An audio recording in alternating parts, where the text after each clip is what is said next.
Bismillahirrahmanirrahim.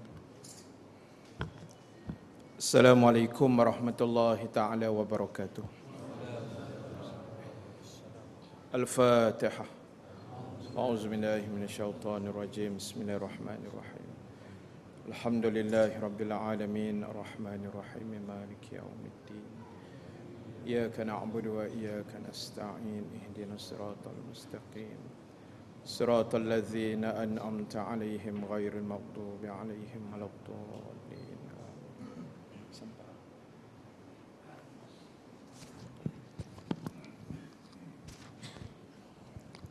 Alhamdulillahi rabbil alamin. Wassalatu wassalamu ala asyrafil anbiya'i wal mursalin Sayyidina Muhammad wa ala alihi wa ashabihi ajma'in. Subhanaka la ilma lana illa ma 'allamtana innaka antal alimul hakim. Rabbana iftah bainana wa baina qaumina bil haqq wa anta khairul fatihin. Allahumma faqihna fid din wa 'allimna ta'wil. Wala haula wala quwwata illa billahil aliyyil azim. Amma ba'd. Terima kasih pada pimpinan majlis pada malam ini. Ashabul kiram, tuan-tuan imam, tuan-tuan Bilal, pengerusi dan seluruh ahli jawatan kuasa surau, muslimin dan muslimat, hadirin dan hadirat, juga tidak dilupakan dan kita raikan pada malam ini kedua-dua kekanda panel, Al-Fadhil Ustaz Halim Nasir dan Al-Fadhil Ustaz Salahuddin Nasir. Muslimin muslimat yang dirahmati Allah sekalian, alhamdulillah kita bersyukur kepada Allah Subhanahu wa taala, dengan izin daripadanya kita dapat sama-sama bertemu dan berhimpun pada malam ini dalam satu program forum perdana di ambang tahun 2014 yang telah kita jadualkan sekitar sebulan yang lepas. Dan alhamdulillah dengan izin Allah kita dapat dipertemukan pada malam ini dalam tajuk yang telah disebut dan dinyatakan tadi, setahun berlalu antara syukur dan kufur, di manakah kita? Tuan-tuan dan puan-puan, ibu-ibu yang dirahmati Allah sekalian, sebelum saya meneruskan bicara forum kita pada malam ini, sebagai pemakluman, insya-Allah pada malam ini forum kita disiarkan bukan di TV3 tetapi secara siaran langsung yang boleh dilihat ataupun didengar melalui livestream.com/fatihtim. Anak-anak muda kita yang gigih untuk memanjangkan program kita pada malam ini supaya dapat dilihat dan didengar oleh mereka-mereka yang sedang berguling di rumah masing-masing. Jadi tuan-tuan dapat hadir malam ni, alhamdulillah. Yang tak dapat hadir, mereka boleh tengok melalui siaran yang saya nyatakan tadi. Ataupun buka dalam Facebook, boleh cari Fatih Tim dan insya-Allah ada link yang kita masukkan di situ. Tuan-tuan dan puan-puan, muslimin muslimat sekalian, insya-Allah forum kita pada malam ini akan dibahaskan oleh dua orang ahli panel. Yang pertama di sebelah kiri saya, di tengah-tengah ini Al-Fadhil Ustaz Halim Nasir, yang kita datangkan khas daripada Sungai Petani Kedah. Dan beliau merupakan penceramah bebas, juga merupakan pengkuliah di Radio Utara dan juga mutawif haji dan juga umrah. Dan panel yang kedua di sebelah hujung sekali adalah Al-Fadhil Ustaz Salahuddin Nasir yang juga merupakan pendakwah bebas, juga merupakan mutawif bagi haji dan umrah, dan juga pengkuliah di kawasan Lembah Kelang ini, dan juga di merata-rata tempat yang dia boleh sampai kepadanya, insya-Allah. Maknanya lebih luas lah, sebab dia abang, kena puji lebih sikit tuan-tuan, kan tak balik kan. Baik, jadi tuan-tuan, insya-Allah malam ni kita ada dua saja pusingan. Pusingan pertama mungkin kita bagi ruang 15 ataupun 20 minit, dan pusingan yang kedua maksimum kita bagi setengah jam lah. Dan kita akan cuba habiskan forum ini sekitar 1 jam setengah, mungkin 9:30 lah paling lewat kita akan berhenti, bergantung pada semangat pemidato forum kita pada malam ni, insya-Allah. Jadi saya harap tuan-tuan yang hadir pada malam ni dapat memberikan komitmen, sepenuh perhatian, dan lupakan agenda lain di luar sana. Kalau ada hajat nak pergi tempat lain, bawa bertenang dulu, kita selesai di sini dulu. Kita guling di sini dulu, lepas tu kita guling ke tempat lain, insya-Allah.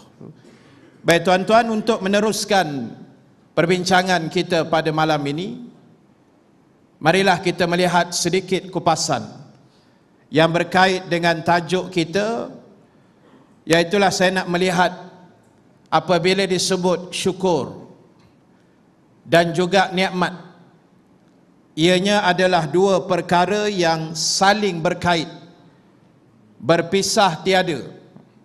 Bila sebut syukur, di sana adanya kenikmatan yang mesti disyukuri.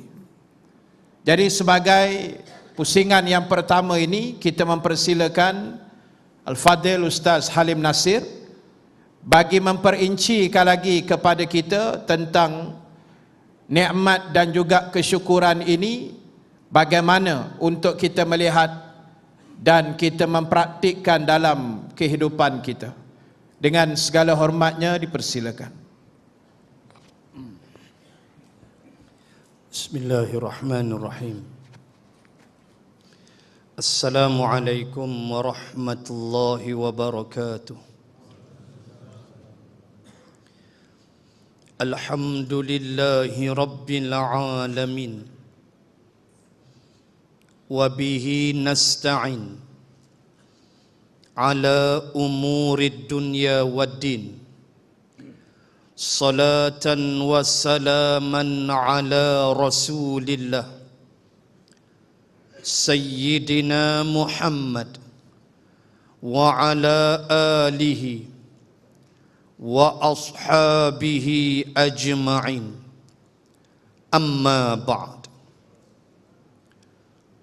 Wa qala Allah subhanahu wa ta'ala, a'udzu billahi minasy syaithanir rajim. Thumma latus'alunna yawma idzin 'anin na'im. Sadaqallahul azim. Yang dimuliakan Tuan Pengurusi Majlis, pengurusi berserta seluruh ahli-ahli jawatan kuasa surau, ahli panel, Kekanda Ustaz Salahuddin, para asatidzah, muslimin dan muslimat rahimakumullah. Apabila kita menyebut persoalan bersyukur kepada Allah, maka sudah semestinya lah kesyukuran tidak boleh dipisahkan dengan nikmat. Allah Subhanahu wa ta'ala mempertekankan persoalan syukur ini dengan begitu banyak sekali ayat-ayatnya di dalam Al-Quran. Ketika mana kita membaca surah namanya surah Luqman, ketika kita bertemu dengan pesanan-pesanan yang hebat yang disampaikan oleh Luqman kepada anaknya, sebelum kita melihat rentetan nasihat-nasihat itu, pertama-tamanya kita bertemu di awal surah. Jelas pada ayat yang ke-12 surah Luqman, Allah menyebut, وَلَقَدْ آتَيْنَا لُقْمَانَ الْحِكْمَةَ أَنِ اشْكُرْ لِلَّهِ al-ayah. Awal-awal lagi, di antara bentuk hikmah yang Allah ajar kepada Luqman ialah supaya menjadi manusia yang pandai bersyukur kepada Allah. Itulah yang pertama sekali Allah pesan kepada Luqman, anishkur lillah. Selepasnya barulah kita jumpa ayat ya bunayya aqimis salah dan sebagainya. Tetapi di awalnya adalah persoalan bersyukur kepada Allah. Itu yang pertama. Yang kedua, di dalam hadis yang sahih, bagaimana Rasulullah sallallahu alaihi wasallam ketika menghuraikan akan sifat orang-orang beriman yang cukup hebat, Nabi sebut dengan ajibtu lil mu'min. Nabi kata ajaib sungguh aku tengok orang beriman ni. Dengan maksud orang yang benar-benar beriman, sifat yang ada pada orang yang beriman itu membuatkan Nabi rasa kagum, ajaib, rasa ujub, rasa hebat. Ajibtu lil mu'min, aku rasa kagum, kata Nabi. Aku rasa ajaib tengok orang-orang yang beriman. Apa sifatnya?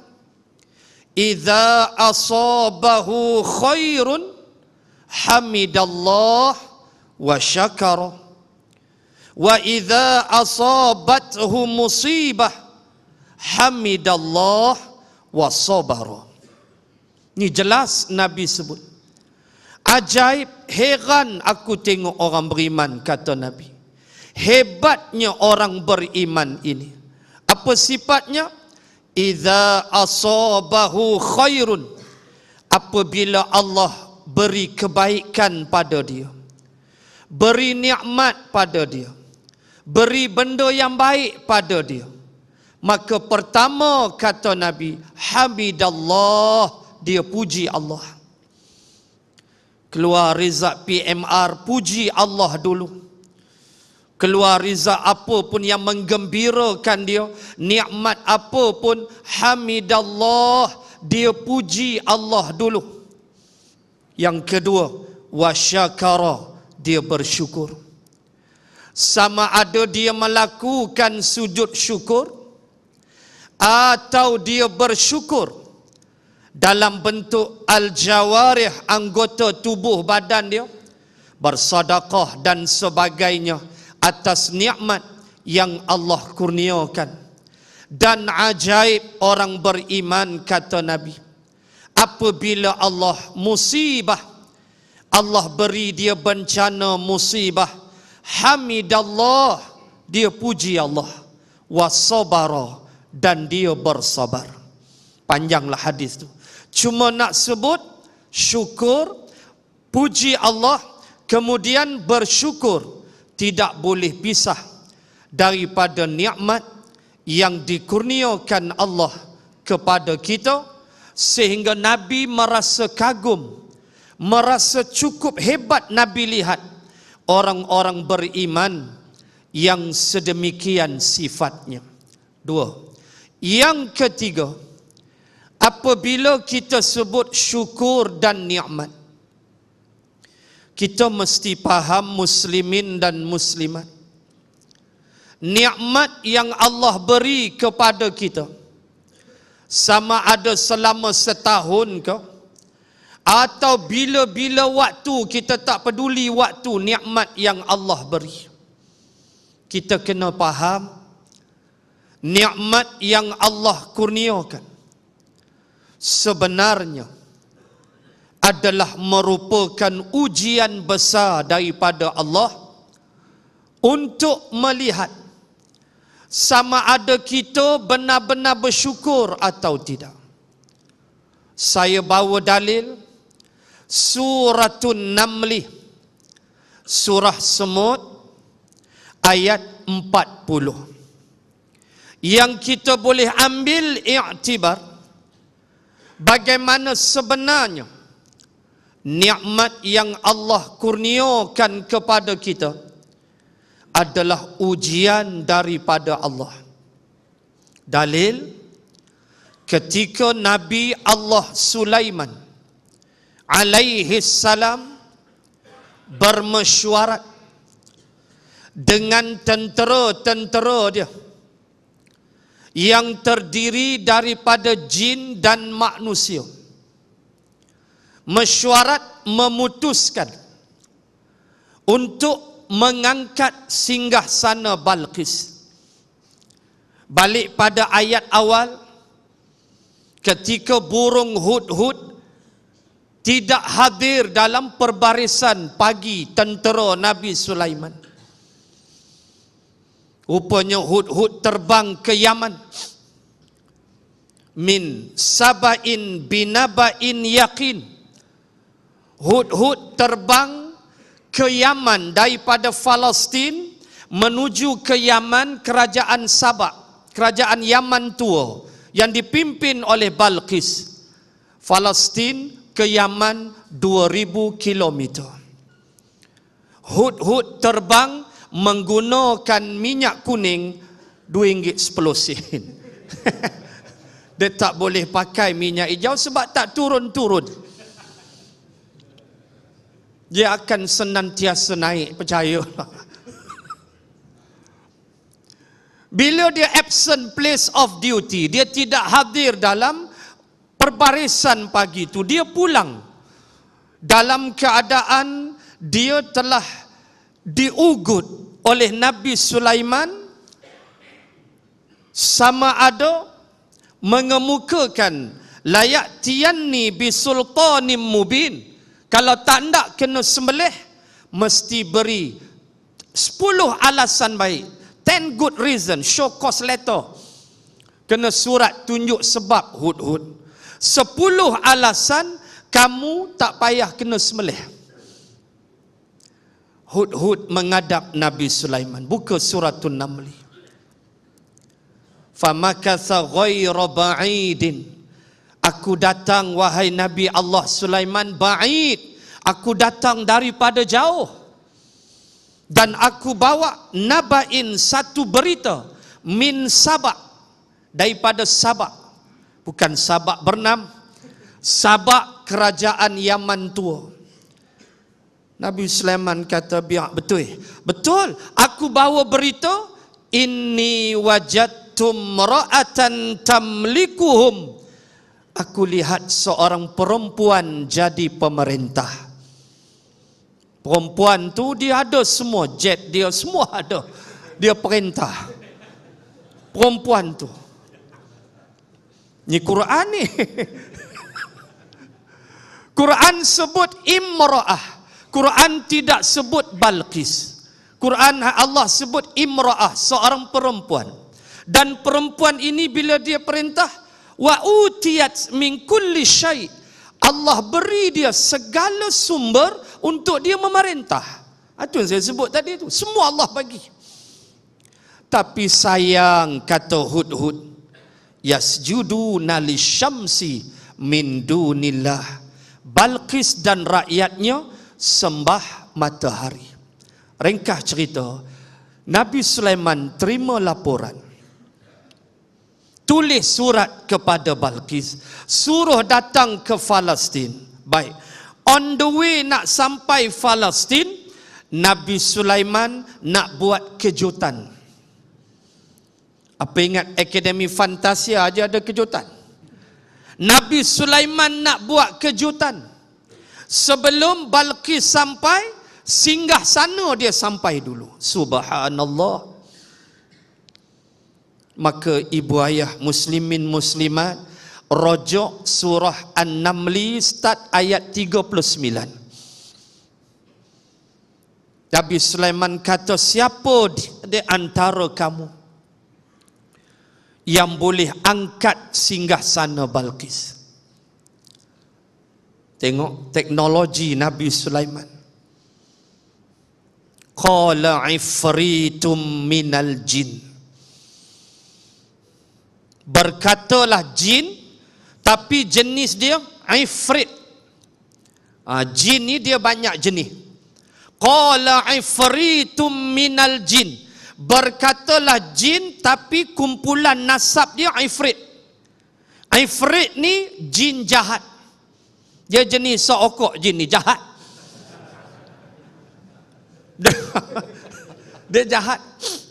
Jin ifrit ni dia memang begitu. Tapi tubuh dia kuat. Dia kata dekat Nabi Sulaiman, ana atika bihi qabla an taquma min maqamik. Saya boleh angkat singgasana Balqis sampai dia belum sampai, singgasana dia sampai, laju mana? Qabla an taquma min maqamik. Tuan bangun daripada tempat duduk. Waktu tu Nabi Sulaiman duduk, bangkit aja sampai. Subhanallah.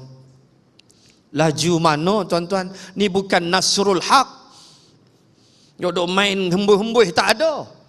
Ini kehebatan. Jin tu boleh terbang selaju itu 2000 kilometer sampai istana Balqis depan Nabi Sulaiman sebelum Nabi Sulaiman bangun dari tempat duduk. Subhanallah.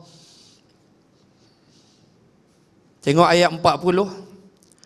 Qala allazi 'indahu 'ilmun minal kitabi ana atika bihi qabla an yartadda ilaika tarfuk.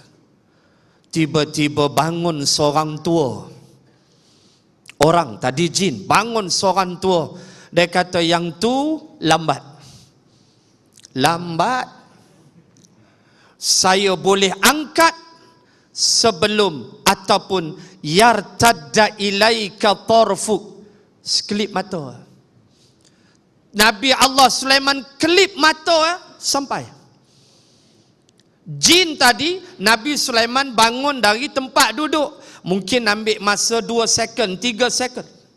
Satu kelipan mata berapa laju kita belajar sains di sekolah? 3/8 saat. Lajunya kelipan mata bagi orang yang normal. Hak yang sakit mata itu lain. Yang normal kelipan mata dia 3/8 saat. Itu laju klip, sekali klip mata. 3/8 saat, not even a second. Tak sampai 1 saat tuan-tuan. Jin tadi boleh jadi 1 saat, 2 saat. Orang tua ni dia baca-baca, dia wirid-wirid, dia minta pada Allah angkat singgasana tu. Nabi Allah Sulaiman kelip mata aja sampai. Saya duk cari ilmu tu sampai sekarang tak jumpa. Kalau dapat, kita kelip mata puak-puak tu sampai Siberia. Kita hantar jauh-jauh. Lepas tu elok kita masuk, tak ada masalah. Pejabat dah kosong. Kita hantar sempadan Rusia tu. Cari-cari tak jumpa. Tanya tok-tok guru di Kedah tak nak bagi kat kita. Nak cerita nikmat apa? Ayat tu, ayat 40. falamma ra'ahu mustaqirran 'indahu, tatkala Sulaiman melihat istana itu ada depan dia, sekelip mata sungguh, Nabi Sulaiman kata, qala hadza min fadli rabbi. Pertama dia sebut, inilah kurnia Tuhan kepada aku. Liyabluwani, Allah nak uji aku, aashkuru, sama ada aku bersyukur, am akfur, atau aku kufur. Tengok, nikmat Allah bagi kat kita, nikmat sebenarnya ujian Allah. Nak tengok aashkuru am akfur, sama ada kita bersyukur atau kita kufur. Itulah ucapan Nabi Allah Sulaiman alaihi salam, bahawa nikmat itu tidak boleh kita pisahkan dengan syukur. Begitulah sebaliknya. Dan bagaimana nikmat itu sebenarnya satu ujian daripada Allah. Bila Nabi Sulaiman sebut liyabluwani, ibtila. Ibtila makna ujian. Kesihatan, harta, apa saja, semua itu ujian. Kita nak bawa ke arah mana? Bawa ke arah baik, syukurlah. Bawa ke arah kufur, ke arah jahat, kufurlah kita. Na'udzubillah. Sekian dulu untuk pusingan pertama. Wallahu ta'ala a'lam. Alhamdulillah, terima kasih pihak majlis ucapkan pada Al-Fadhil Ustaz Halim Nasir di atas kupasan yang berkait dengan nikmat dan juga perkara-perkara yang boleh kita syukuri, terutamanya tentang nikmat kita memeluk agama Islam, nikmat menjadi seorang Muslim, dan 1001 lagi nikmat yang begitu besar yang telah diberikan Allah ke atas diri kita semua. Tuan-tuan, ibu-ibu yang dirahmati Allah sekalian, sebelum saya meneruskan dengan mengajukan soalan pada panel kita yang kedua, saya mohon kerjasama daripada tuan-tuan, termasuk ibu-ibu juga, untuk bukan suruh guling tapi maju ke depan sikit, gerak ke depan sikit, sebab saya difahamkan ada 5,000 lagi yang tak boleh masuk di luar sana. Jadi tuan-tuan sikit je ke depan, sikit je. Sebab yang muslimat pun saya tengok dari tadi pintu ni asyik terbuka terkatup, terbuka terkatup. Ramai lagi di luar sana yang akan hadir sebentar nanti, insya-Allah. Baik, terima kasih banyak atas kerjasama yang diberikan oleh tuan-tuan, ibu-ibu yang dirahmati Allah sekalian. Duduk tu bagi selesa lah, jangan impit-impit atas kawan pula. Baik, jadi tuan-tuan, insya-Allah kita terus dengan soalan yang kedua kepada panel kita yang kedua, Al-Fadhil Ustaz Salihuddin Nasir, di mana tadi Ustaz Halim telah menerangkan tentang nikmat dan juga kesyukuran. Dan lawan kepada kesyukuran ini adalah kekufuran ataupun kufur. Jadi kita mohon penjelasan daripada Al-Fadhil Ustaz Salihuddin Nasir untuk menghuraikan kepada kita akan bahayanya kekufuran ini. Dengan segala hormat dipersilakan.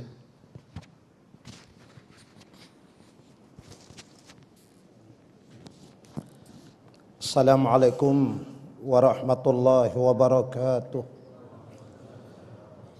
Alhamdulillahilladzi arsala rasulahu bil huda wa dinil haqq liyudhhirahu 'ala ad-din kullih wa kafa billahi shahida wa kafa billahi wakila. Ashhadu an la ilaha illallah wa ashhadu anna Muhammadan abduhu wa rasuluh. Allahumma salli wa sallim wa barik ala sayyidina Muhammad wa ala alihi wa ashabihi wa tabi'ina bi ahsanin ila yaumiddin. Amma ba'du. Faqad qala Allah Ta'ala fil kitabil aziz, A'udzu billahi minasy syaithanir rajim. Bismillahirrahmanirrahim. Iqra bismi rabbikal ladzi khalaq. Bacalah dengan nama Tuhanmu yang telah menjadikan. Yang dihormati lagi dikasihi adinda saya Tuan Pengerusi Majlis Fadil Ustaz Abdul Rahim,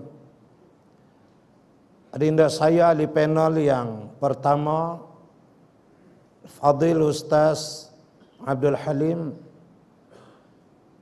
muslimin dan muslimat, sidang hadirin dan hadirat yang dirahmati Allah sekalian. Berhubung dengan apa yang dikatakan kekufuran itu, haruslah kita memahami bahawasanya perkara pertama yang diisytiharkan peperangan oleh Islam ialah ke atas kekufuran ini. Dan perkara yang paling akhir juga diisytiharkan peperangan ialah ke atas kekufuran juga. Kalau kita membaca akan sirah Rasulullah sallallahu alaihi wasallam daripada awal sehinggalah ke akhirnya, Islam telah melancarkan dan mengisytiharkan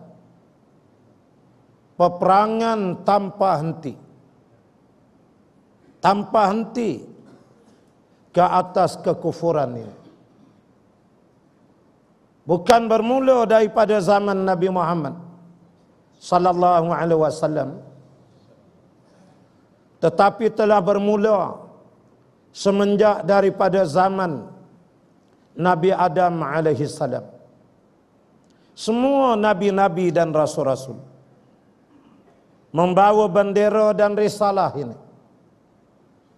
pengisytiharan perang secara mutlak terhadap kekufuran. Dan kalau kita lihat tugas utama tiap-tiap nabi-nabi dan rasul-rasul yang diutuskan oleh Allah kepada kaum mereka masing-masing, tugas pertamanya ialah menghapuskan kekufuran. Dan tugas terakhir sehinggalah para nabi dan para rasul itu wafat juga menghapuskan kekufuran di kalangan kaum mereka masing-masing. Sebagaimana yang Ustaz Halim sebut tadi, antara syukur dan nikmat tidak boleh dipisahkan, maka antara iman dan kekufuran wajib mesti dipisahkan. Dia tidak boleh beriringan sebagaimana yang berlaku ke atas keimanan. Kerana iman ini satu perkara yang dijadikan oleh Allah bagi menghapuskan kekufuran itu sendiri. Kalau sudah dia berangkaian, maka lahirlah satu golongan lain antara iman dan kufur itu jalan sekali. Dinamakanlah sebagai golongan-golongan munafik. Kalau kita lihat ayat pertama yang Allah turunkan, yang telah kita bacakan tadi, Iqra bismi rabbikal ladzi khalaq, khalaqal insan. Bacalah dengan nama Tuhanmu yang telah menjadikan. Dan Allah Ta'ala menyebut ayat pertama, dia tak cerita menjadikan pokok, dia tidak cerita menjadikan haiwan, Dia tidak cerita menjadikan langit bumi, tapi Allah cerita menjadikan insan, yakni manusia. Menunjukkan kekufuran itu boleh berlaku ke atas jasad dan diri manusia. Ayat pertama adalah pengisytiharan perang terhadap kekufuran. Dan di akhir daripada hayat kehidupan Rasulullah sallallahu alaihi wasallam terjadinya peristiwa Fathul Makkah.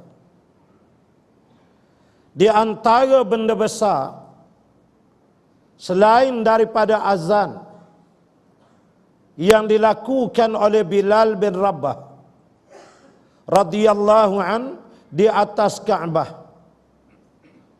azan pertama yang dilaungkan secara terbuka pada hari itu. Alhamdulillah, tidak adalah menjadi gegak gempita kelam kabut seperti yang terjadi di Selangor berhubung dengan kisah azan yang diputar-belitkan dalam utusan bukan Quran. Bagaimana apabila Bilal bin Rabah radhiyallahu an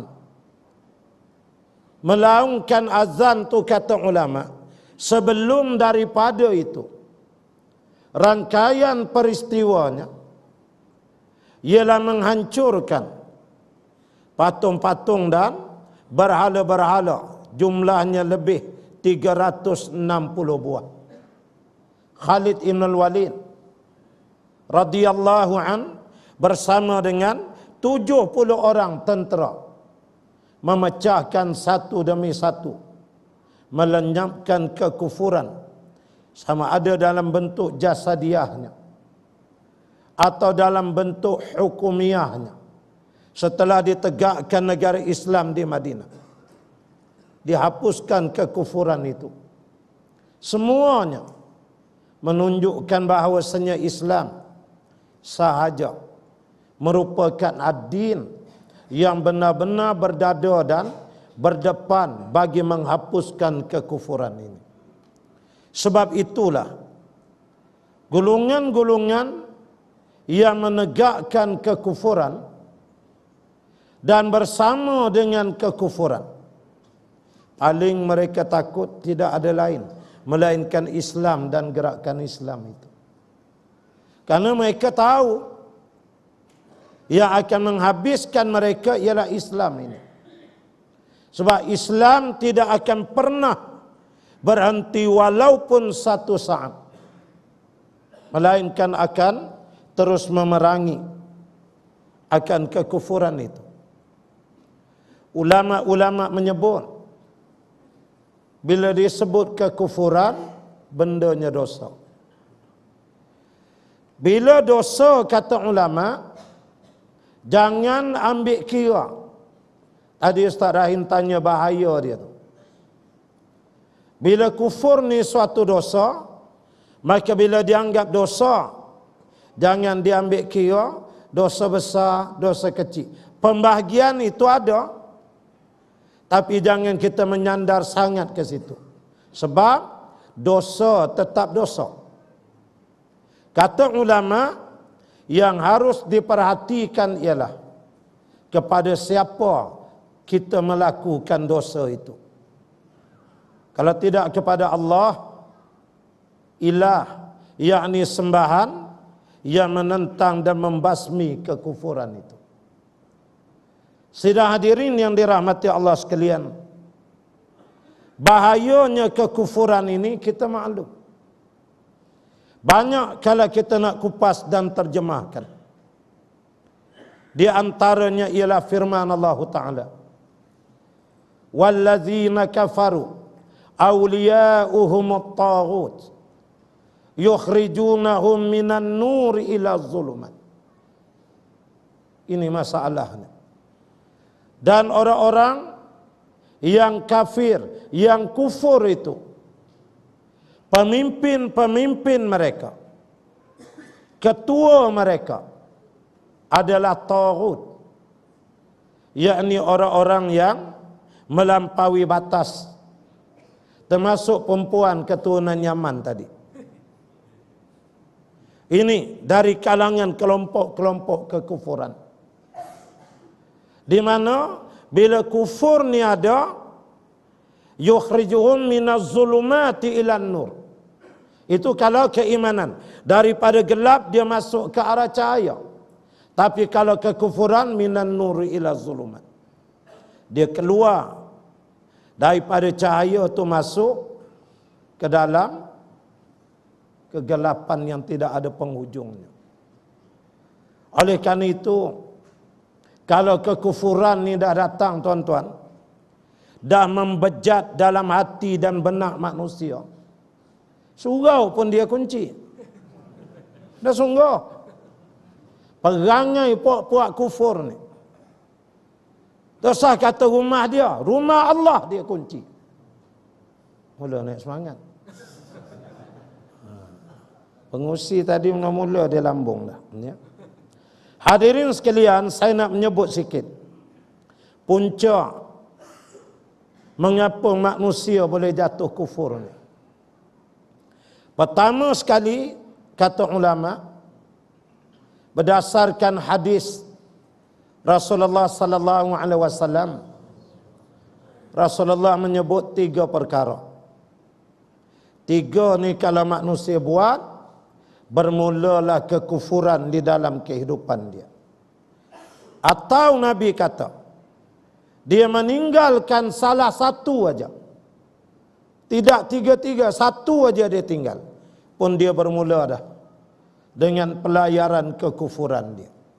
Pertama disebut oleh Nabi sallallahu alaihi wasallam, dia meninggalkan syahadah.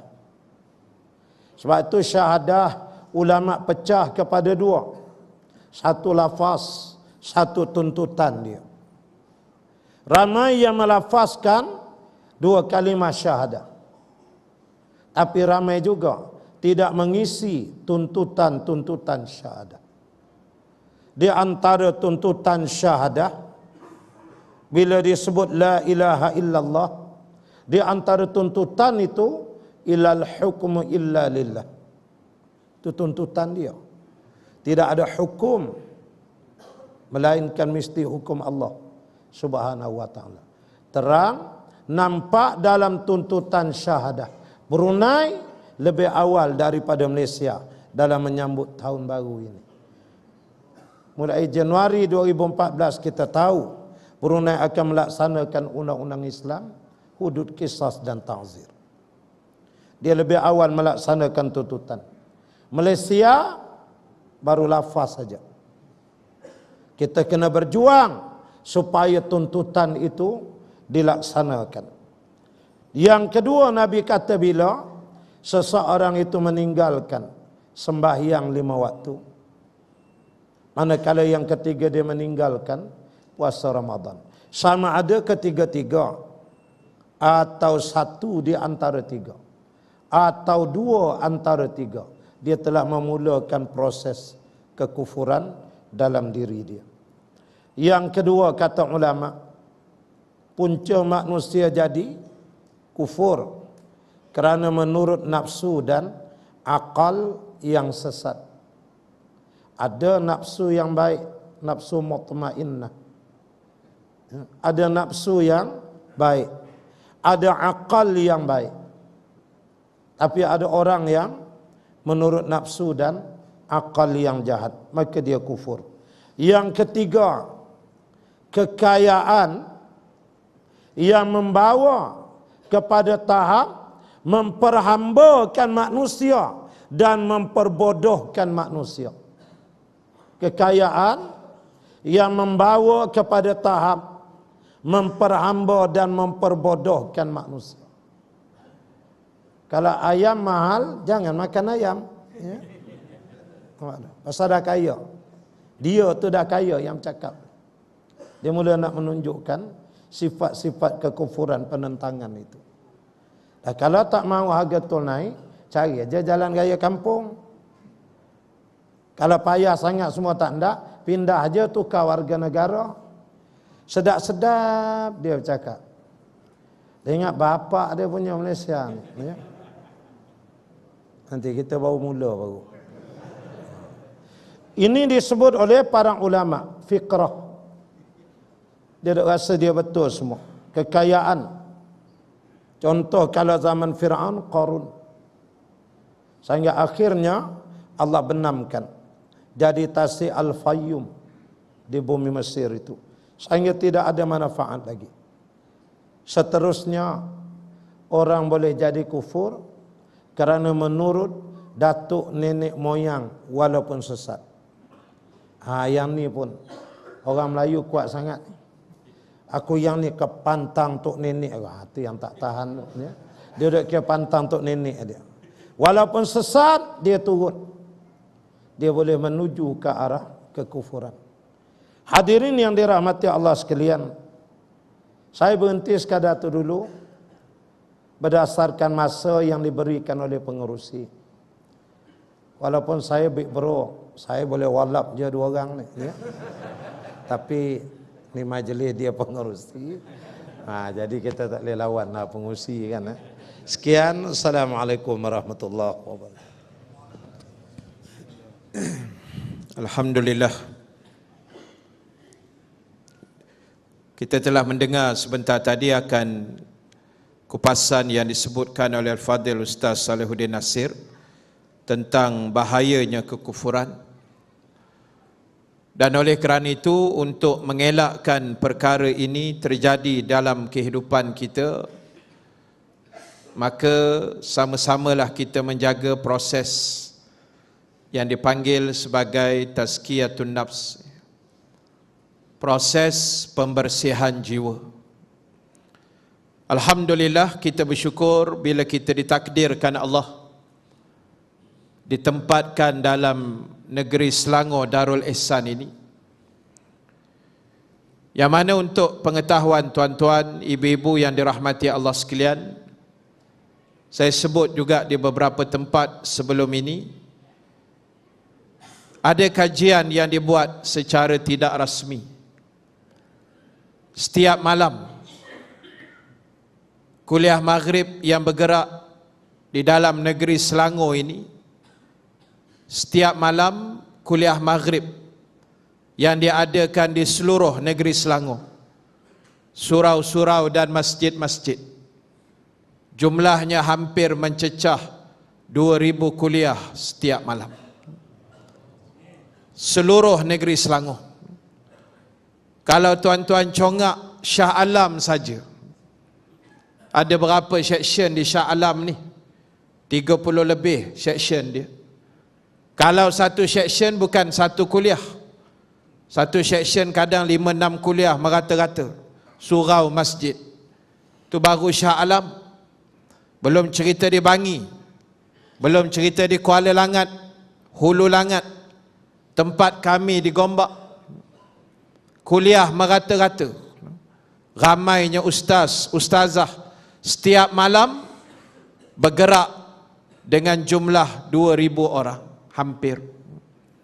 Jadi ini satu nikmat, dan kerana itu mudah-mudahan program yang kita buat malam ini dapat kita imbangkan dengan program-program yang sebahagiannya di luar sana yang banyak mengajak manusia yang melalaikan daripada mengingati Allah, sehingga kita difahamkan kos bagi menyambut acara tahun baru malam ni mencecah 15 juta ringgit. Program kita malam ni berapa juta je? Juta-juta tapi rupiah, Haji jawab. Haji Makno kata. Jadi tuan-tuan, nampak beza dia. Oleh sebab itu, alhamdulillah Allah pilih kita malam ni untuk hadir dalam majlis-majlis yang insya-Allah lebih diberkati Allah Subhanahu wa taala. Tuan-tuan, ibu-ibu yang dirahmati Allah sekalian, saya meneruskan dengan pusingan yang kedua untuk malam ini, untuk kita mendengar dengan lebih terperinci. Tadi kita dah bahas tentang syukur dan nikmat. Dan untuk pusingan kedua ini, Saya memohon kepada Al-Fadhil Ustaz Halim Nasir untuk menghuraikan kepada kita tentang beberapa contoh kesyukuran yang wajib kita miliki. Maknanya benda ni nak tak nak mesti kena ada. Kalau tak ada, bermakna kita tak masuk di kalangan orang-orang yang bersyukur. Falyatafaddal mashkur. Bismillahirrahmanirrahim. Muslimin dan muslimat rahimakumullah. Allah Subhanahu wa taala mengisytiharkan di dalam dua surah dengan lafaz yang sama. Satu dalam surah Ibrahim, satu lagi dalam suratun Nahli, surah Lebah. Dengan lafaz yang sama, wa in ta'udu ni'matallahi la tuhsuha. Jika sekiranya, kata Allah, kamu cuba menghitung nikmat Allah, kamu akan gagal. La tuhsuha, kamu tidak mampu untuk menghitungnya.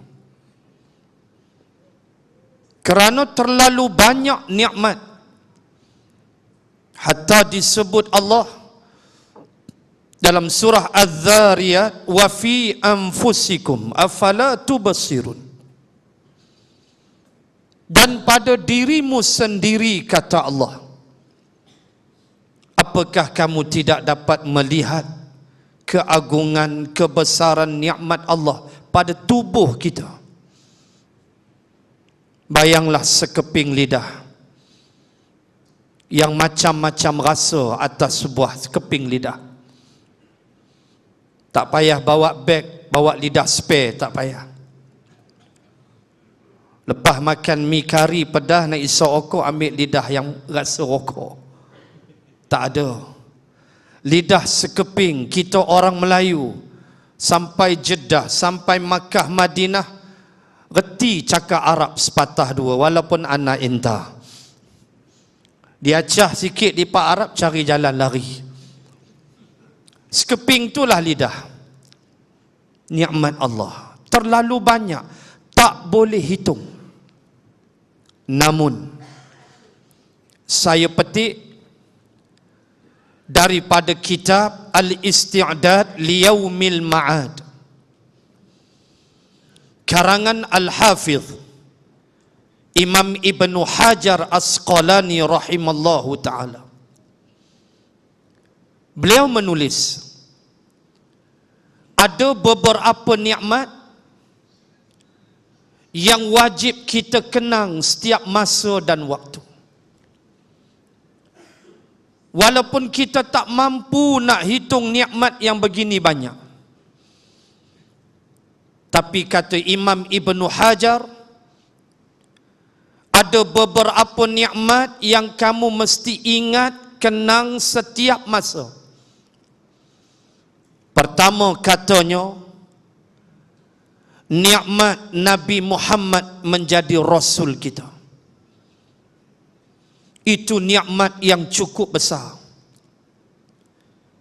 Kalaulah Allah tidak mengutuskan Rasulullah, ke mana hala tuju hidup kita? Dan bila sebut nikmat Nabi Muhammad menjadi Rasul, dia bukan habis sekadar menziarahi Rasulullah di Masjidin Nabawi di Al-Madinatul Munawwarah. Dia bukan habis sekadar qasidah ya Hanana, lepas tu balik. Sambil balik tu cucu rokok. Dah. Dia bukan habis sekadar kita ucapkan selawat ke atas Rasulullah sallallahu alaihi wasallam. Tetapi yang dimaksudkan bersyukur atas nikmat Nabi Muhammad itu menjadi Rasul, ialah memahami akan ajaran Islam yang dibawa oleh Rasulullah, dan seterusnya ati'ullaha wa ati'ur rasul, taatkan Allah dan taatkan Rasul. Itulah nikmat paling besar. Penyembahan mutlak milik Allah, ketaatan milik Allah dan Rasulnya. Tidak dibenarkan taat kepada manusia, tidak boleh. Tidak dibenarkan taat dalam perkara yang bercanggah dengan Quran dan Sunnah. Tidak dibenarkan kita sujud dan tunduk kepada manusia. Bagaimana keadaan dan bentuk tunduk kepada manusia yang membawa kepada syirik? Apabila kita tidak faham perutusan baginda Rasul sallallahu alaihi wasallam, maka dengan mudah manusia menjadikan manusia lain Tuhan-Tuhan yang baru.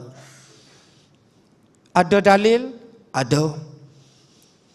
Ali Imran ayat 64. Buka surah Ali Imran, masih lagi juzuk 3. Ayat 64. Paham ayat itu. Bagaimana Allah Subhanahu wa ta'ala pesan pada Rasulullah, qul ya ahlal kitabi. Allah suruh Nabi beritahu ahlul kitab, orang-orang di Madinah, Yahudi Nasara yang paham Taurah dan Injil. Ta'alau, marilah kamu semua, ila kalimatin sawa'in bainana wa bainakum. Allah suruh Nabi beritahu ahlul kitab di Madinah. Dan ayat ni dia umum, sebab sifat ayat Quran dalam kaedah yang kita belajar, al-ibarah bi'umumil lafzi la bi khususis sabab. Itu kaedah dalam ulum Al-Quran. Iaitulah pengajaran Al-Quran mesti diambil daripada lafaz, bukan diambil daripada sebab turun ayat. Itu kena faham. Kalau ambil sebab turun ayat, boleh koyak buang surah Al-Lahab, buang. Berapa kerat nak tinggal Quran, koyak buang cerita Fir'aun. Fir'aun dah mati dah. Koyak buang kisah Lut, kisah apa semua. Tapi dibaca sebab Fir'aun moden, Qarun moden, semua akan lahir. Abu Lahab moden menggunakan harta dan kuasa, dia akan lahir menghalang Islam. Quran hidup. Baik, ayat 64 Ali Imran. Allah kata ke Nabi, beritahu ahlul kitab, dan beritahu kita juga umum. Apa dia? Pertama, alla na'budu illallah, kita takkan sembah kecuali Allah satu. Yang kedua, wala nusyrika bihi syai'a, tidak kita syirikkan Allah dengan sesuatu. Dan yang ketiga, wala yattakhidha ba'duna ba'dan arbabam min dunillah. Yang inilah orang Melayu dia tak faham.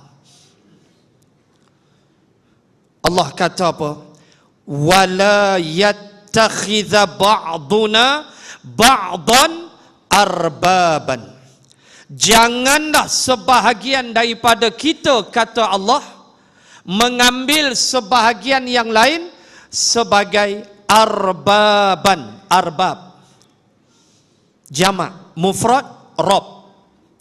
Alhamdulillahi Rabbil alamin. Rabb itu mufrad, Allah yang satu.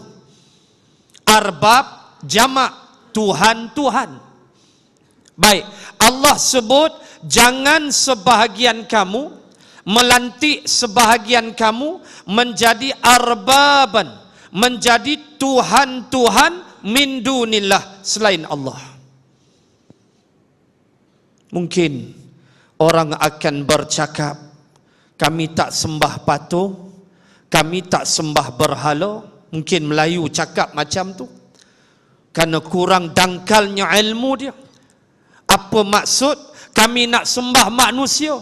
Apa maksud terkeluarnya kami daripada Islam? Landasan akidah hancur.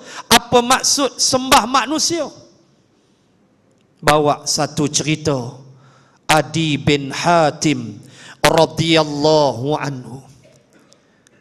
Adi bin Hatim ni seorang Kristian. Asal dia Kristian.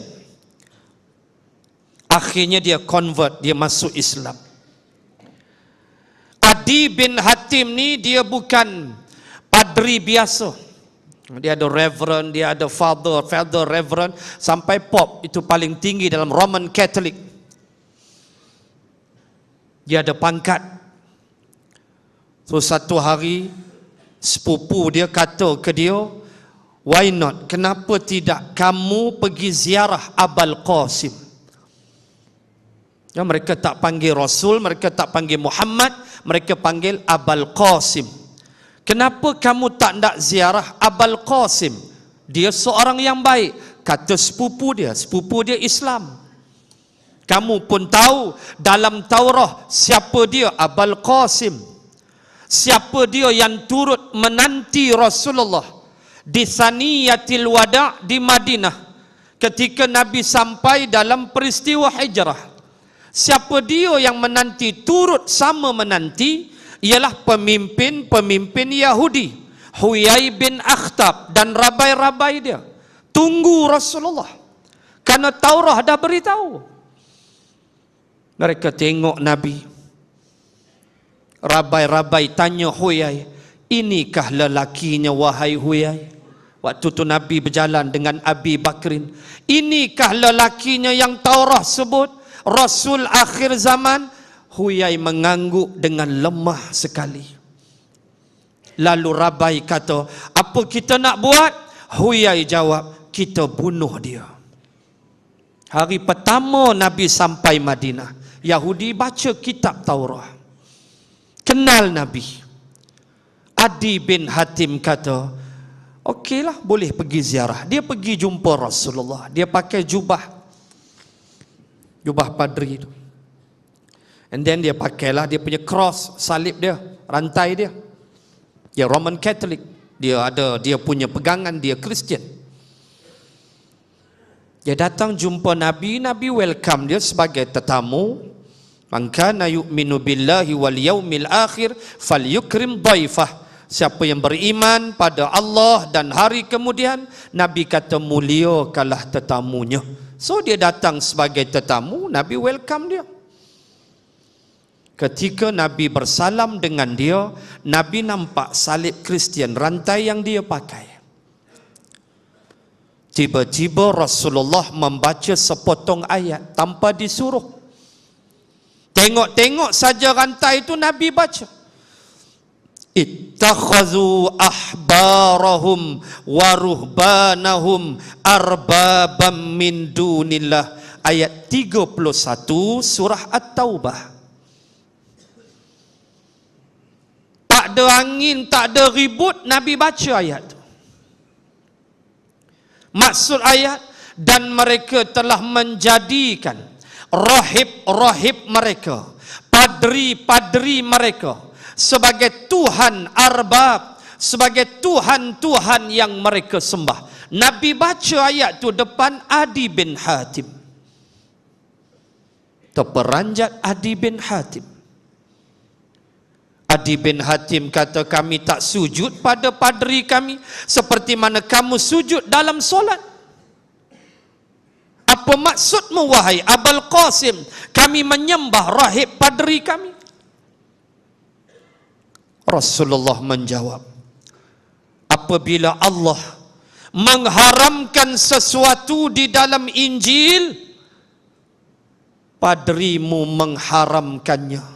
Allah halalkan, padrimu haramkan. Allah haramkan, padrimu halalkan. Dengan tindakan padrimu itu, kata Nabi, kamu setuju, kamu sokong, kamu redha, kamu tak kata apa, kamu telah syirik, kata Rasulullah, kamu telah menyembah padri kamu.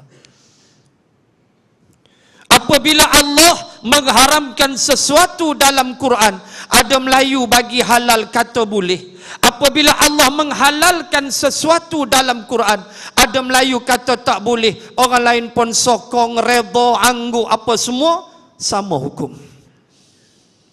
Kamu telah sembah manusia. Itu dia hukum.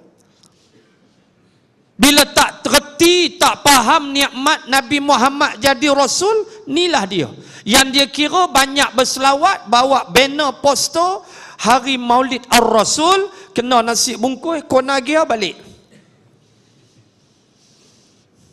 Belarak sampai nak pecah tumik kasut. Tapi perjuangan Nabi tidak pernah diambil. Nikmatnya Rasulullah tu jadi Rasul kita. Apabila kita diuji dalam kehidupan, terus Rasulullah di hadapan kita, kita boleh melihat apa saja tindakan yang Rasulullah ambil. Berhadapan dengan musuh macam mana, berhadapan dengan puak-puak jahil macam mana. Tadi sebelum sampai tu kami singgah di sebuah restoran. Jenis gearbox besar-besar ni kena isi dulu. Saya kecil lah, dua ni memang confirm dah. Buka lah Facebook, tengok ada satu status, ada seorang mamat ni dia mimpi masuk neraka. Tengok, bila tak kenal Islam, dia mimpi masuk neraka. Ketika sampai di aras 4, neraka ada aras. Ketika sampai di aras 4, aku melihat mak sabu sedang dibakar. Ni apa ni? Astaghfirullah, main-main.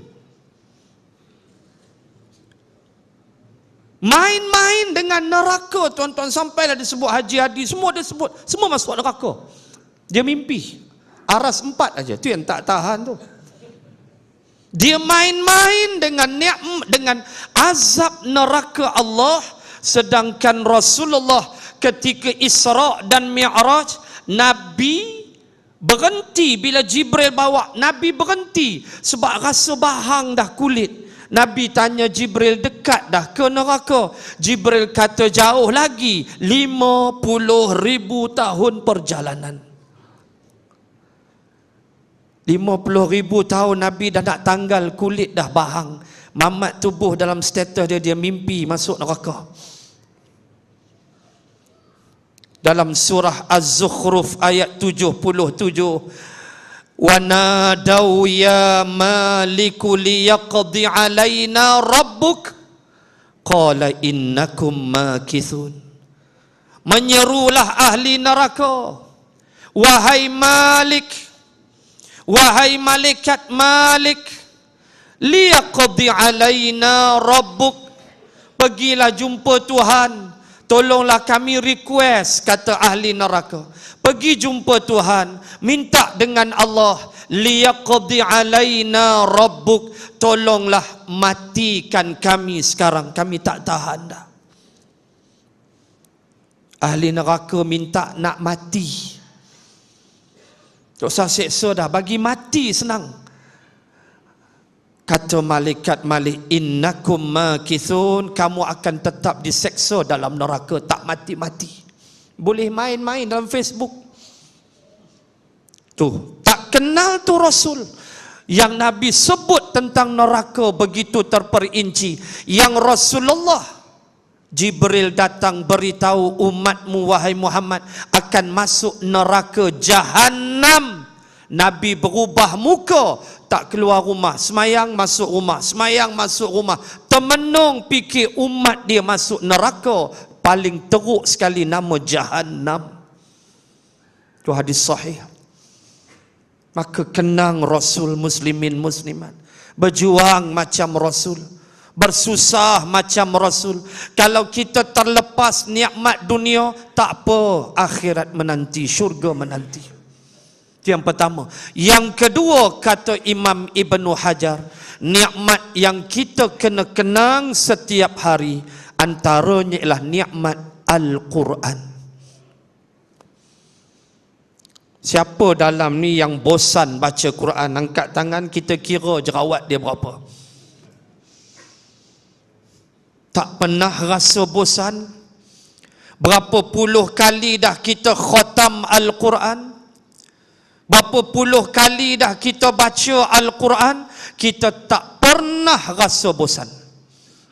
Wahal cerita yang sama. Cerita Nabi Yusuf masuk penjara bid'ah sinin, 7 tahun. Cerita sama, Ad, Samud, Nabi Soleh, tak ada ubah cerita tu. Tapi tak pernah muak, tak pernah jemu sampai sekarang, baca dan terus baca sampai mati.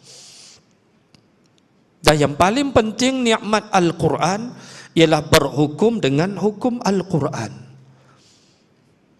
Tuan-tuan pun sudah baca apa yang disebut oleh Tuan Guru kita Datuk Dr. Harundin, bahawa 6-7 telaga minyak yang baru yang telah dijumpai di Brunei, yang 6-7 telaga ini memakan hasil 300 tahun.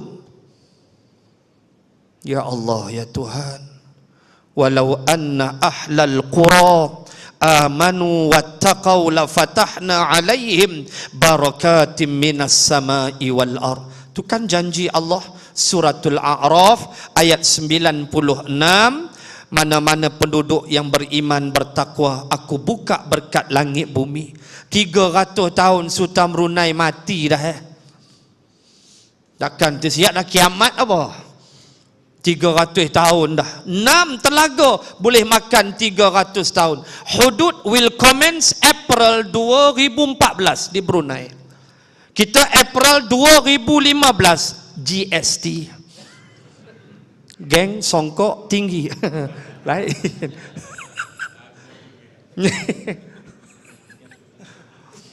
April 2014 Brunei will commence hudud law. Ya Allah, ya Rahman, belum commence lagi, Allah sudah hantar 6 telaga minyak baru yang memeningkan onshore engineer. Korek-korek jumpa 300 tahun boleh makan. Subhanallah. Itu dialah keyakinan. Sebab itu mesti berjuang bersama orang yang bawa dasar-dasar ini. Wajib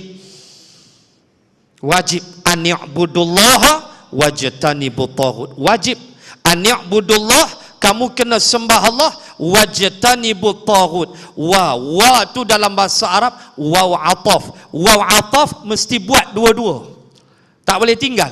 An ya'budullah wajib, wajtanibut taghut, jauhkan diri daripada taghut. Sembah Allah lawan taghut, sembah Allah jauhi taghut. Apa dia taghut? Kata Imam Profesor Wahbah Az-Zuhaili, dia menyebut taghut itu simple saja, apa saja yang menyesatkan. Sama ada orang yang membawa kita ke jalan sesat, itu taghut, jauhkan. Jangan sembah Allah sampai hitam dahi. Hindu 3, putih, dia hitam 2. Tapi dia bersama dengan taghut, cancel iman dia. Itu dia besar dan bahayanya apabila kekufuran tidak difahami. Maka itu antara dua. Banyak lagi yang disebut oleh Imam Ibnu Hajar, iaitulah pertama tadi nikmat Nabi Muhammad menjadi Rasul, dan yang kedua nikmat Al-Quran. Mudah-mudahan ada keberkatan insya-Allah. Wallahu ta'ala a'lam. Alhamdulillah, terima kasih pada Al-Fadhil Ustaz Halim Nasir yang mengingatkan pada kita akan dua nikmat yang besar, iaitulah nikmat Rasulullah sallallahu alaihi wasallam menjadi nabi dan diutuskan kepada kita umat akhir zaman, dan yang kedua tadi adalah nikmat Al-Quran. Tuan-tuan, ibu-ibu yang dirahmati Allah sekalian, inilah perkara yang harus kita sedar, yang mesti kita faham apabila kita membahas dan membicarakan tentang kenikmatan ini, kerana ianya adalah perkara yang menjadi anugerah daripada Allah. Oleh kerana itu kita harus ingat, dalam melangkaui usia yang ada pada hari ini, maka bekalan-bekalan itu mesti disiapkan untuk kita bawa menghadap Allah dalam keadaan zaman dan dunia yang kita duduk hari ini berada dalam situasi yang tidak stabil, yang tidak selesa. Contoh, ada dikeluarkan dalam satu laman web berbahasa Inggeris, antaranya menyebut 10 buah bandaraya yang dianggap paling berbahaya di dalam dunia. Dan bila disemak 1 sehingga 10, bandaraya yang ke-6 yang paling berbahaya di dunia adalah Kuala Lumpur, Malaysia. Ini yang ditulis dalam laman web yang berkenaan. Bandaraya paling berbahaya di dunia, bukan di Asia, di dunia. Kita dapat top 10, alhamdulillah. Bandaraya yang ke-6. Jadi tuan-tuan, kita masih ingat ucapan bekas Ketua Polis Negara Tan Sri Hanif Omar Tun yang menyebut dia berasa bimbang, ragu dan tidak selamat apabila berjalan-jalan di tengah bandaraya Kuala Lumpur. Kalau berjalan pun tak selamat, apatah lagi berguling, tuan-tuan. Lagi tak berapa selamat. Jadi oleh kerana itu, ingat, peringatan telah diberikan Allah. Dunia yang kita pijak tidak berapa stabil. Negara-negara yang pernah diliputi salji, pada tahun ini, kali ini, Allah berikan salji yang cukup tebal. Dan sebahagian negara Arab dan Afrika yang tidak pernah bersalji, Allah hantar salji pada kali ini. Termasuk pada minggu lepas, Allah turunkan salji di negara Vietnam. Antara negara yang sebelum ini langsung tak pernah, bukan rasa, tengok pun tak, yang dikatakan salji itu turun di negara Vietnam sebelah utara. Sebab Vietnam ni dia biasa sejuk gitu je, dia tak ada snow, tak ada salji. Tetapi seminggu dua lepas Allah buat turun bukan salji, ribut salji yang tebal.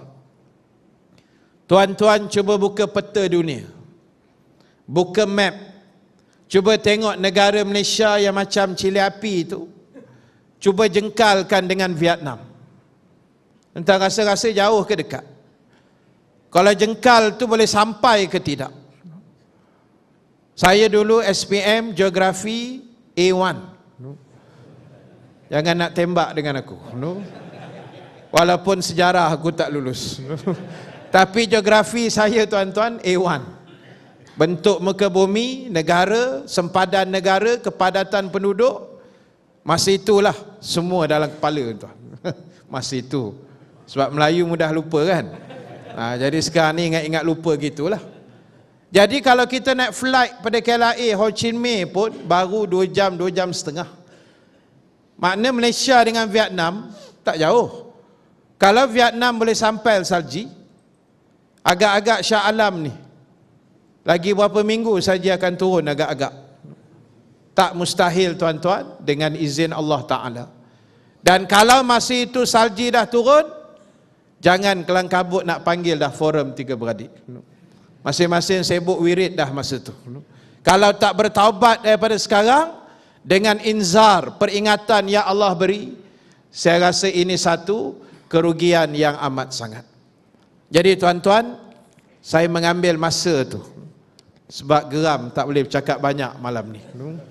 Baik, jadi tuan-tuan, saya menyampaikan sedikit pesanan daripada pihak surau. Forum kita juga malam ni boleh dilihat di dalam YouTube. Tuan-tuan boleh cari nanti surau Suara Suara Ar-Rahmah. Dia punya channel dia Suara Ar-Rahmah. Jadi boleh tengoklah. Cuma tak ada malam ni Esro saja. Yang lain semua ada, insya-Allah.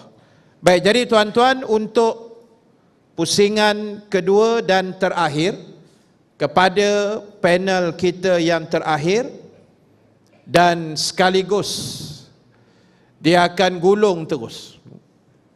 Gulung tu kira sambil berguling ke macam mana tu pandai-pandai dia lah. Jadi tuan-tuan, untuk akhirnya soalan kita malam ni, tadi Ustaz Halim dah bagi contoh nikmat, bentuk-bentuk nikmat yang mesti ada atau kesyukuran yang mesti kita jaga dengan baik, termasuk Rasul dan Al-Quran.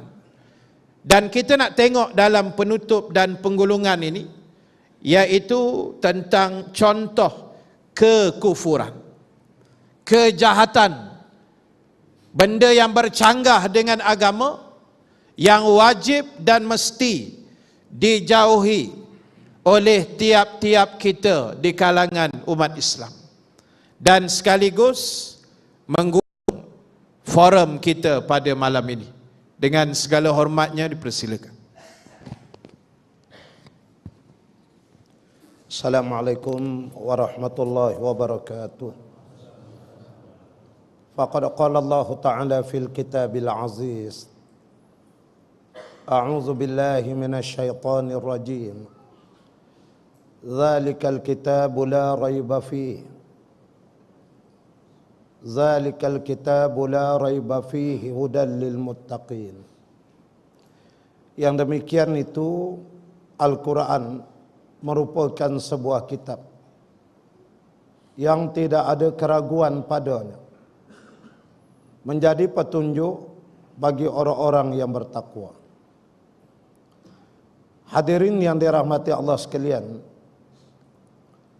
soalan daripada Tuan Pengurusi tadi, apakah dia di antara contoh bentuk-bentuk ukuran yang berlaku di dalam kehidupan manusia?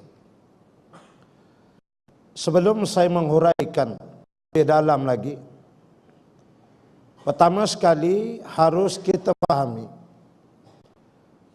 punca terjadinya kekufuran itu ialah kerana keraguan.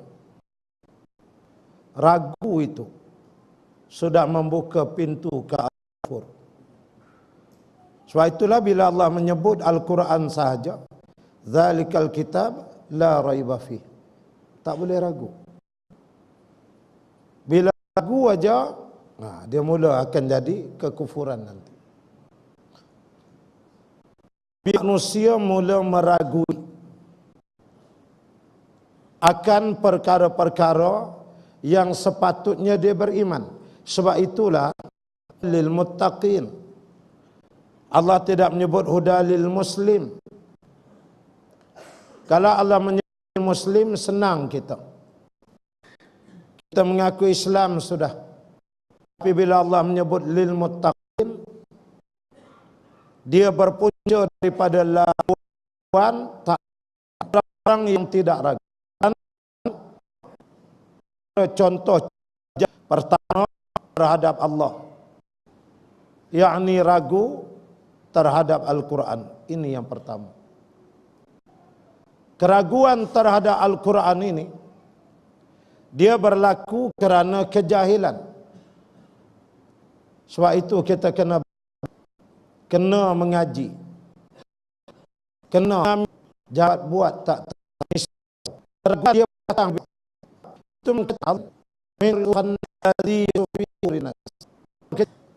mendatangkan keraguan-raguan.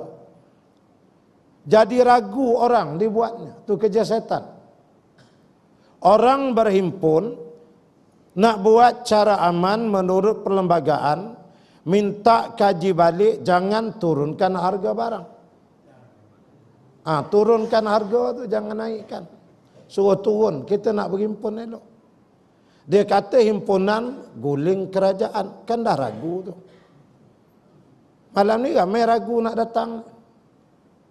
Dibuatnya pula dengan press conference apa semua di Bukit Aman. Sudahlah. Menimbulkan keraguan-raguan ni kerja setan.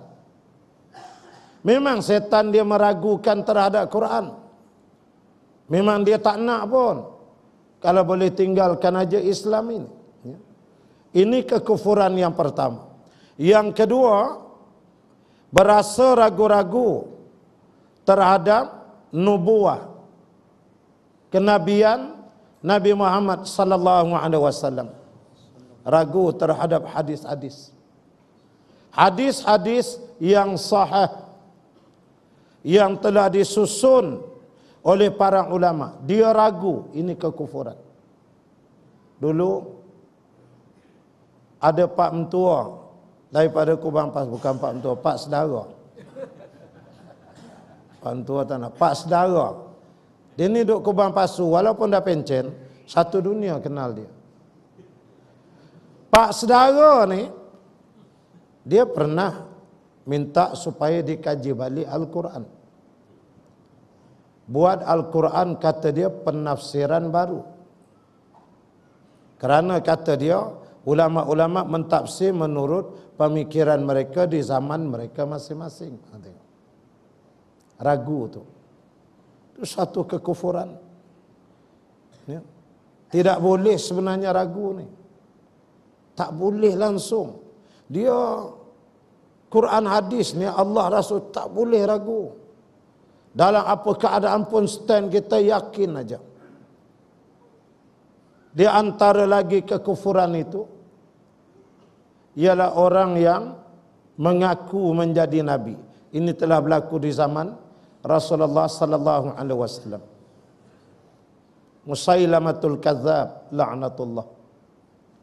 Dia ni satu hari pada tahun penghujung sebelum wafat Rasulullah sallallahu alaihi wasallam, kabilah Abu Hanifah, satu kampung nak masuk Islam. Lalu mereka berjalan kaki menuju ke pusat bandar Madinah, nak menzahirkan keislaman mereka depan Nabi. Mencelah yang ikut masa itu ialah Musailamatul Kadzab. Dia ikut sekali. Sambil berjalan tu dia kata, aku harap kalaupun tidak hari ini, esok lusa lah aku meninggal Muhammad tu, akulah jadi Nabi. Jadi aku datang dengan kamu ni, nanti kalau sampai depan Nabi, biar aku cakap lah, aku nego dengan dia lah. Kira-kira dia meninggal, aku Nabi pula. Tinggal boleh share-share macam tu. Ya. Masanya dia sampai di Madinah, Rasulullah sallallahu alaihi wasallam berada di kebun tamar. Nabi sedang membersihkan kebun milik seorang sahabat. Jadi Nabi tengah tetak pelepah tamar bersihkan. Nabi tengah pegang pelepah tamar. Musailamah sampai. Bila dia sampai, Rasulullah sallallahu alaihi wasallam menyebut, demi Allah, kalau pelepah tamar ni pun kamu nak, aku tak akan bagi. Nabi hin terus. Dia tak ada nak buka mulut lagi. Tak usah kata jawatan kenabian kerasulan ni, kamu nak datang ambil. Pelepah yang di tangan aku ni, aku tak akan bagi kamu. Musailamah macam tersindirlah dia. Lalu dia tanya, mengapa wahai Muhammad? Kerana Rasulullah kata, malam tadi aku bermimpi. Ini mimpi Rasul. Yang Halim cerita tadi itu mimpi tamangkuk mana tak tahu. Saya tengoklah tu, dia masuk neraka Aras 4. Dia kata tengok mak sabu direbus dan dibakar. Lalu aku tanya mak sabu, awak hang ada tang ni? Mak sabu kata, tak tahulah, aku dulu duk kata kau orang sangat. Kemudian saya berjalan, saya terjumpa Haji Hadi. Haji Hadi juga sedang hangus dibakar. Lalu saya tanya Haji Hadi, kenapa kamu di sini? Haji Hadi kata, mu dak tanya ke aku duk berak-berak kena dah. Ada dia buat main macam tu. Paling mengejutkan, ketika aku berjalan lagi di Aras 4, aku jumpa ni Aziz sedang dilanyak-lanyak, dipijak-pijak, diempas-empas di dalam api neraka. Lalu bila aku tanya ni Aziz, kenapa di sini? Ni Aziz kata, kerana dulu aku kata Allah gedebe.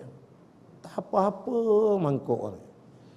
Gambar tu ada, saya dah set dah gambar dalam kepala saya.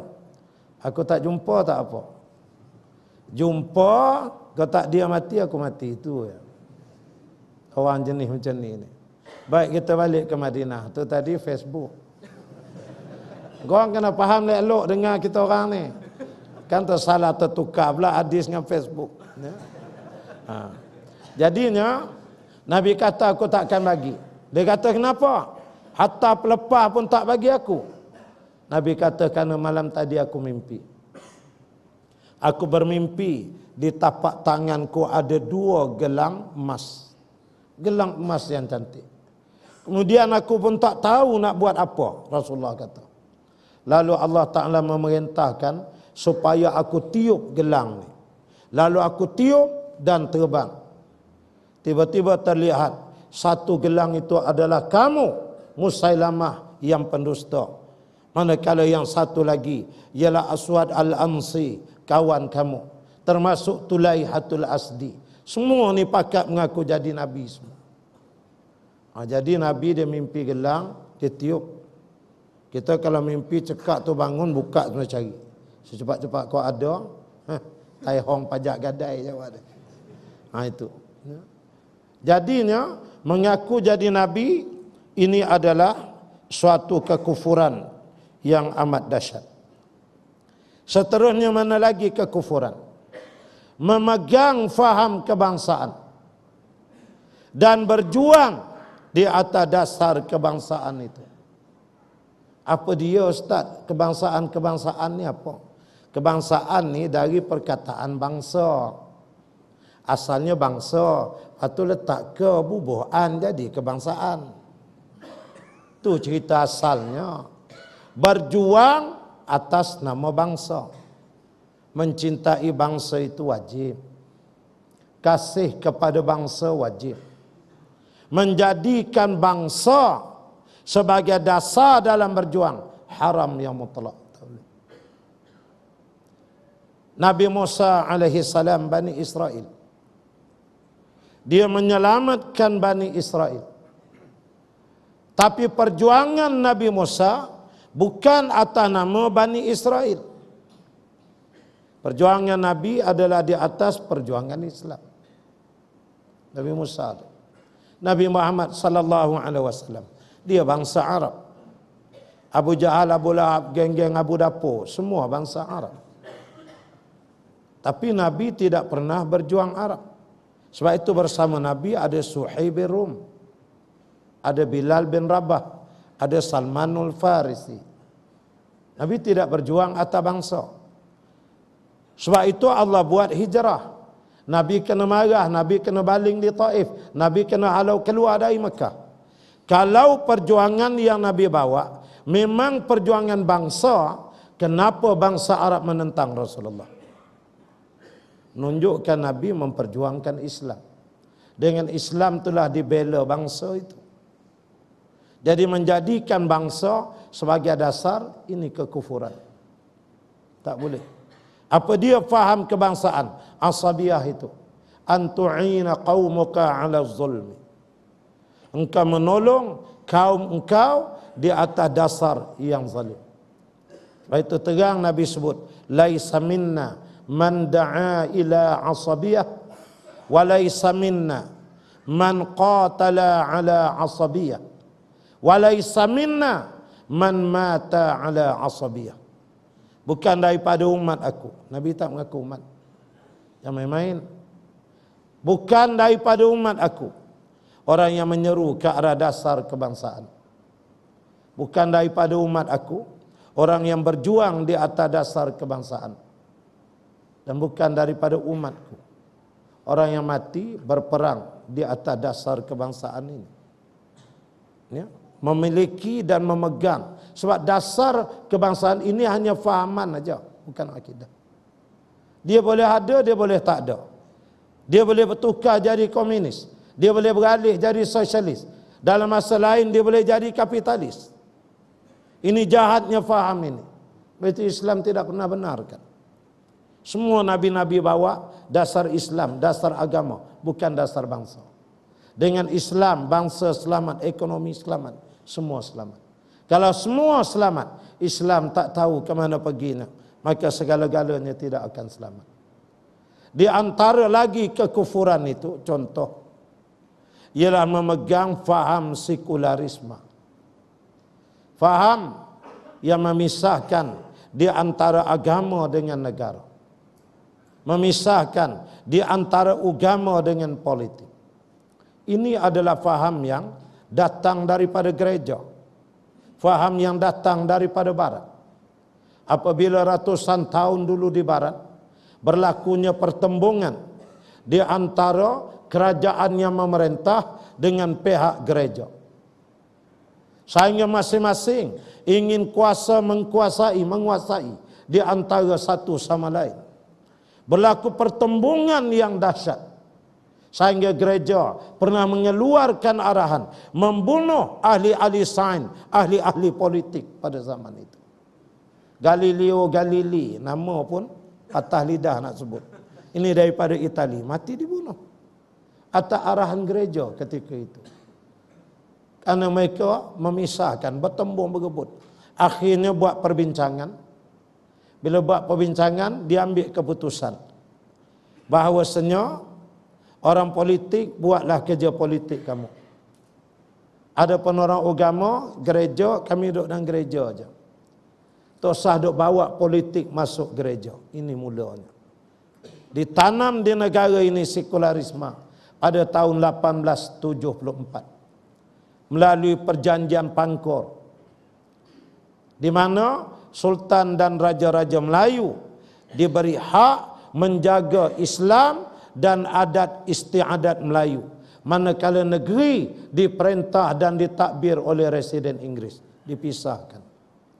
Padahal Islam mengajak semua sekali sama. Islam politik tidak pernah berbeza. Suatu pilihan raya kecil, Bukit Gantang, masa Nizam menang dulu.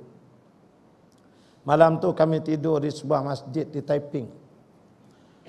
Kemudian bersama dengan saya masa itu Ustaz Nik Radhi, adik Tok Guni Aziz, dan beberapa orang ulama lain. Kami tidur di masjid.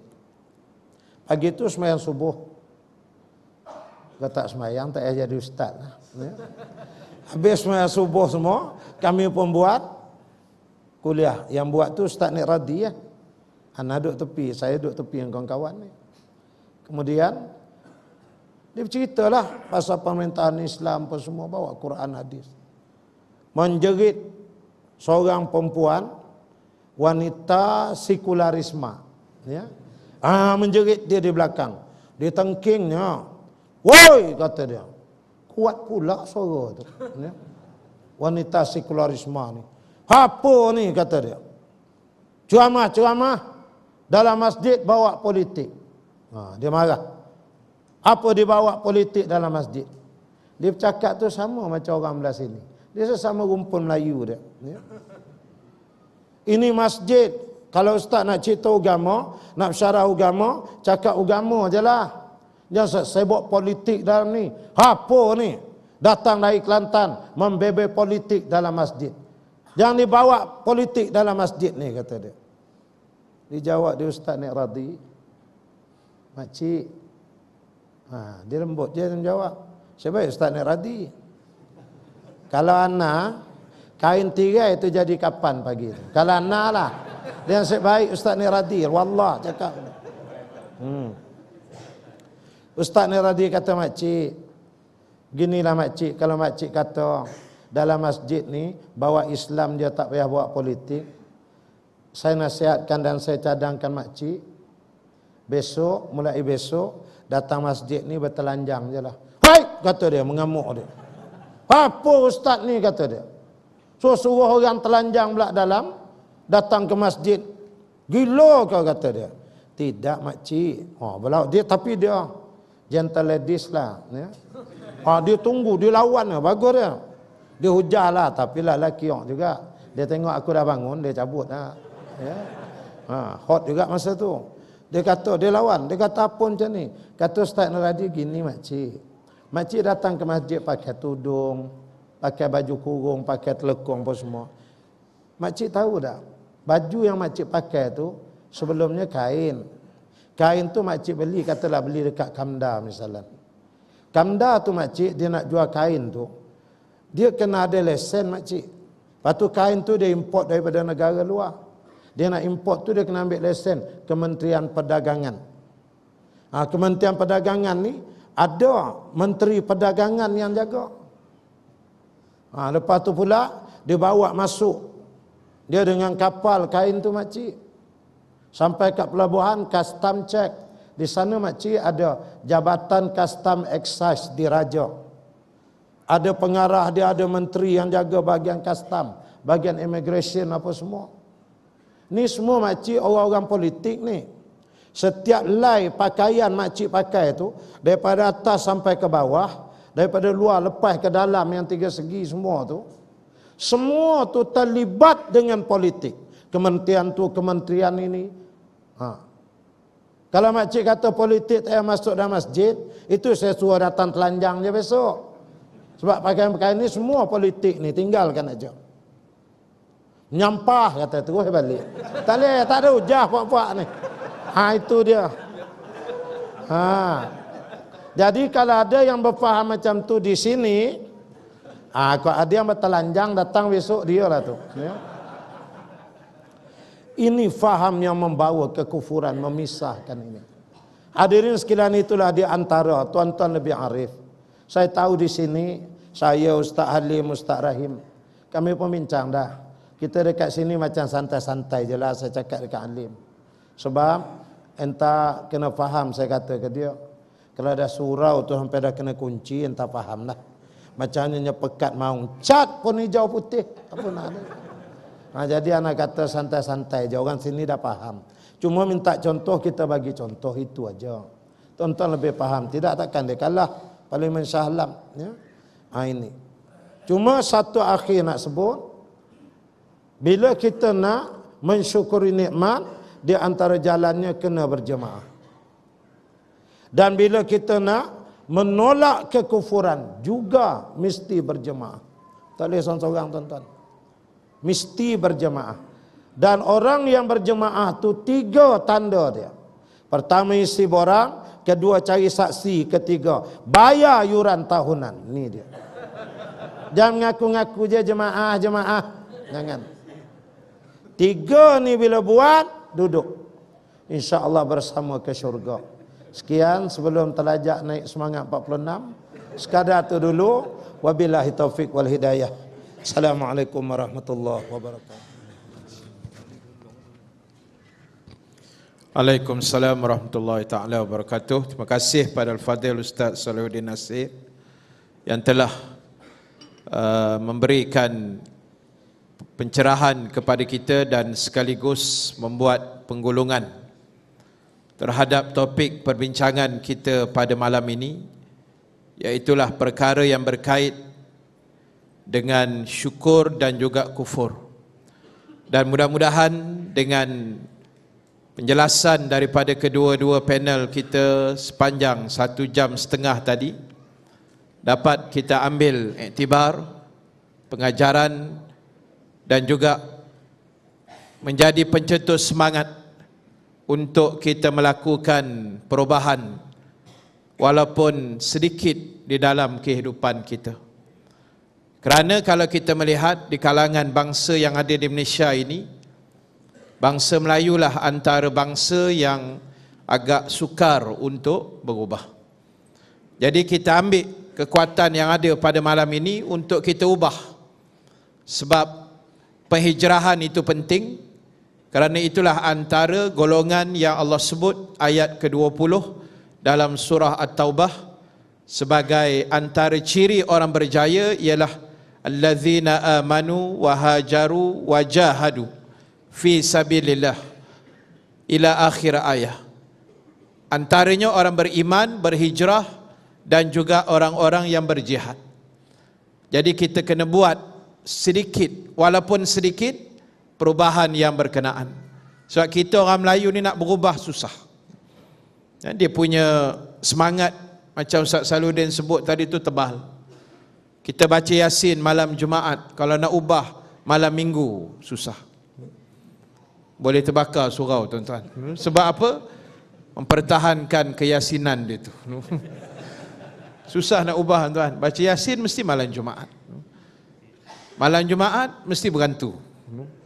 Malam lain tak ada hantu tuan. Malam Jumaat je berantu kan. Sebab apa? Pemikiran tu susah nak diubah. Jadi tuan-tuan, cuba kita ubah sedikit. Kalau sebelum ni kita baca saja Quran, jadi kita tengok pula sedikit pengertian maksud dia, atau tengok tafsiran dia, tengok asbabun nuzul, sebab-sebab turun ayat dan seumpamanya. Dan kita semak balik amalan harian yang kita buat, mana-mana kelemahan yang ada yang boleh kita buat penambahbaikan, maka kita sama-sama ubah ke arah yang lebih baik, hijrah ke arah yang lebih baik. Sebab nyawa kita tidak tahu bila akan diambil oleh Allah. Kita tengok ada manusia yang hebat sepanjang hidup, tiba-tiba di hujung usianya Allah uji dengan detik kematian. Michael Schumacher. Tahu Michael Schumacher? Dia biasa bawa kereta, jarang aksiden. Tiba-tiba main ski, terantuk kepala ke batu, sekarang dah tak tahu apa cerita dalam hospital. Cuma bila keluar dalam berita tu dalam keadaan tenat begitu je lah. Doktor pun tak berani nak confirm peratusan nyawa dia tu. Sebab apa? Ini kuasa Allah nak tunjuk. Hebat atas jalan raya, tetapi ujungnya Allah bagi ujian begitu. Tapi yang paling hebat kalau di Malaysia atas jalan raya ialah anak Melayu kita yang merempit. Sebab mereka tetap mati di atas jalan yang lurus. Jadi sebab itu tuan-tuan, ini benda yang nak kena ubah. Jangan main-main tuan-tuan. Mak rempit dia, pegangan dia kuat, akidah dia memang mantap tuan-tuan. Dia mati atas jalan lurus tu. Baik, jadi tuan-tuan, mewakili kedua-dua kekanda saya, kami mengucapkan jutaan terima kasih kepada pihak madrasah atau pihak surau yang sudi mengizinkan kami berforum pada malam ini. Sebab kami pun dalam setahun pun tuan-tuan, kadang-kadang sekali atau dua kali kami dapat forum begini. Cuba juga nak diaturkan, tetapi kadang-kadang ada kekangan tertentu. Kadang dua orang dapat, seorang tak dapat. Kan, kadang dua orang tak dapat, seorang dapat, jadi susah. Tapi malam ni alhamdulillah dengan izin Allah kita dapat bersama, dan mudah-mudahan ada rezeki, kita akan jumpa lagi pada masa-masa yang akan datang insya-Allah. Jadi sekali lagi terima kasih, dan kami mohon jutaan kemaafan di atas kelemahan dalam penyampaian yang diwawarkan sebentar tadi sepanjang 1 jam setengah ini. Mudah-mudahan Allah mengampunkan segala dosa-dosa kita dan seterusnya memberikan semangat untuk kita menyusun takwim 2014 ini dengan lebih baik, dengan lebih tersusun, dengan lebih kemas, dengan lebih rapi. Mudah-mudahan dipermudahkan oleh Allah Subhanahu wa taala. Jadi sekali lagi jutaan terima kasih, dan sebagai akhirnya sebelum saya serahkan semula majlis pada pimpinan majlis, ada dua pengumuman ringkas yang perlu untuk saya sampaikan. Yang pertama, insya-Allah pada malam ini sahabat-sahabat kita daripada Fatih Team yang buat secara langsung pada malam ini, mereka ada buat jualan di belakang sana, CD-CD dan sebagainya. Tuan-tuan boleh tengoklah sambil-sambil selesai solat Isyak nanti. Dan yang kedua, pihak masjid, pihak surau memohon untuk saya mewawarkan pada malam ini kita buat sedikit kutipan derma jihad untuk digunakan pada perkara-perkara yang berkait dengan agama Islam kita sendiri, insya-Allah, kebajikan dan seumpamanya. Jadi pihak surau memohon untuk saya wawarkan, kita akan buat kutipan pada malam ini. Dan disebabkan malam ni malam terakhir 2013, segala apa yang ada dalam poket tuan-tuan hendaklah diserahkan di atas sejadah itu nanti. Ini sebagai ikrar. Baik, terima kasih. Wallahu alam. Assalamualaikum warahmatullahi taala wabarakatuh.